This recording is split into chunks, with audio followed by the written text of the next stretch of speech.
लोकशाहीचा बुलंद आवाज, रिपब्लिकन वार्ता, महाराष्ट्र.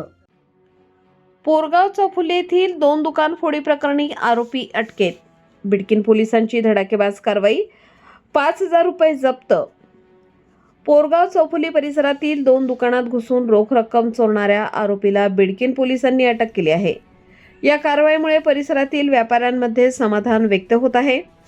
30 जानेवारी 2026 रोजी तक्रारदार राजू सुभाष काळे, वय 39 वर्ष, राहणार गेवराई बार्शी, तालुका पैठण, जिल्हा छत्रपती संभाजीनगर यांनी तक्रार दाखल केली.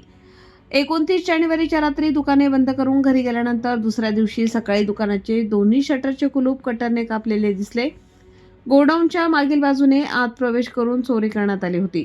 खालच्या दुकानातील ड्रॉवरमधून 22,000 रुपये तर वरच्या दुकानातील ड्रॉवरमधून 28,500 रुपये चोरीस गेले. तसेच सीसीटीव्ही कॅमेऱ्याची हार्ड डिस्क काढून वायर कापण्यात आल्याचे आढळले. या प्रकरणी बिडकीन पोलीस ठाण्यात गुन्हा क्रमांक 71/2026 भारतीय न्याय संहिता कलम 305(अ), 311(4) अन्वये गुन्हा दाखल करण्यात आला. तपासादरम्यान गोपनीय माहितीच्या आधारे आरोपी लखन कल्याण चंदनशिव, राहणार नारायणपूर, तालुका गंगापूर, यास 12 फेब्रुवारी रोजी रात्री वाळूज MIDC परिसरातून अटक करण्यात आली. 13 फेब्रुवारी रोजी न्यायालयात हजर केले असता पोलीस रिमांड मिळाला.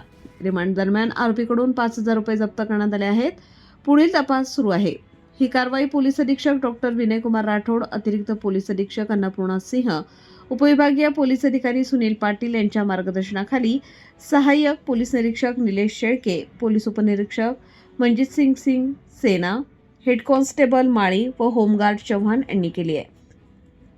रिपब्लिकन वार्ता, महाराष्ट्र न्यूज, पैठण. प्रतिनिधी राहुल गिरे, Chhatrapati Sambhajinagar. Subscribe now and press the bell icon. Never miss an update.